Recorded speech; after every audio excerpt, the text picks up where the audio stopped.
Ponyfans.com here with safety Ryan Smith. And Ryan, you got your second interception of the year the other day against TCU. Yes, sir. Walk us through that play and what you saw that allowed you to make the break on that ball and make the pick.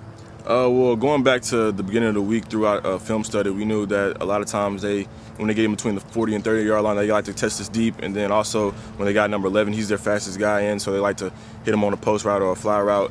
And another big thing is that, my guy that I was covering, my tight end, he stayed in and blocked, so it allows me to kind of roam and kind of pick up a read on where Andy Dalton wanted to go with the ball.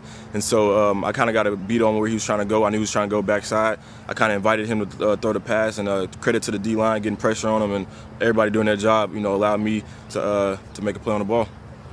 You got your first one of the year against UAB. Yes, sir. But this one was against TCU, nationally ranked, national TV, 35,000 people in here.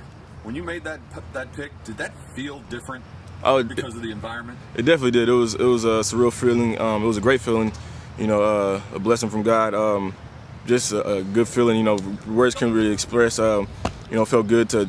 It was a big momentum changer as well. Then our offense answered and took us all the way downfield, got some points out of that. So it was definitely a big momentum change. Going right before halftime, getting a big play like that. So credit to all my other teammates as well for them stepping up and doing their roles and allowing me to make a play on the ball as well. This is the second year in a row that SMU has brought in a junior college corner from California. You never really know what you're going to get with a new guy in there. Is it? But with Brian McCann graduating, Richard Crawford gets kicked in the deep end against Texas Tech. Last couple weeks he's played very well. What have you seen both in practice and on the field during games the last few weeks in terms of the biggest improvements he's made as he's gotten comfortable in this system? Just attitude for one. Richard is a great athlete. Got the speed, he's got the physicalness, he got the mental aspect of it. So he just had to get comfortable. I believe that once Tech, after the Tech game, he played a good game in that game too. That was his big first, NCAA Division I game. So I think once he got comfortable with the system, trusting the guys around him as well, not feeling like it was all on his back. At corner, you have to have the shortest memory. He learned from that game. He got in with the coaches, put in the extra time to see what he did wrong with that, and when he came back out, you just saw it in his mental attitude about every play, taking it serious during practice, and really just trying to be accountable. Being out there on the island by himself and really trying to improve and help his teammates out. So I really think his mental aspect of the game changed after the Tech game, and we definitely saw it the next 3 games to come. The other corner from California, you got back Sterling Moore after sitting out a week with a knee injury. How much of a lift does that give you to see number 2 out there with you, and what does his addition to the secondary allow you guys to do in terms of scheme and moving safeties around in coverage? It's a big addition. Sterling is an aggressive corner, a corner that definitely has a shot at the next level. I mean, his mental aspect of the game from last year to this year has tremendously increased.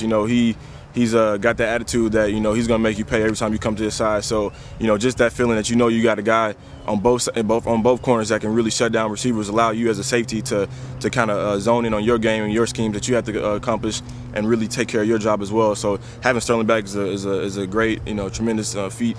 We really look up to him. He's a leader in our secondary, and it's just a great feeling when you look over and you see number 2 on the side.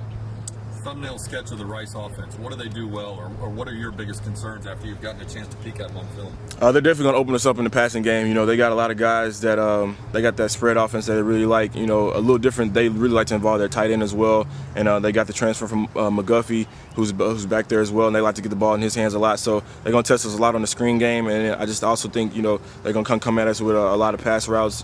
So they I think they had almost 60-something passes against North Texas. So we expect to see just as many, if not more. So we got to make sure we stay as a secondary, stay on our job, and really get in the film room, try and see what they like to do so we can get a beat on them and try and make them pay for it. Friday, you're in front of a national TV audience in a packed house.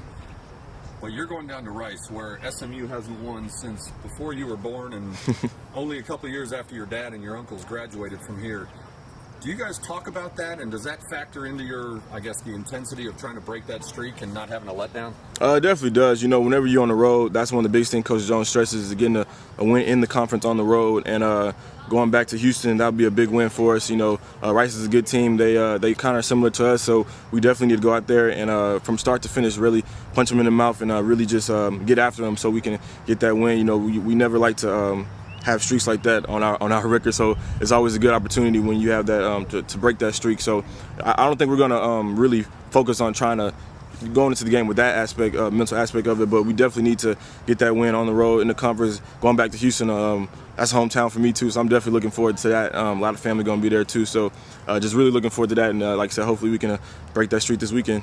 You mentioned it's your hometown. Your brother played for Rice. Yes, he did.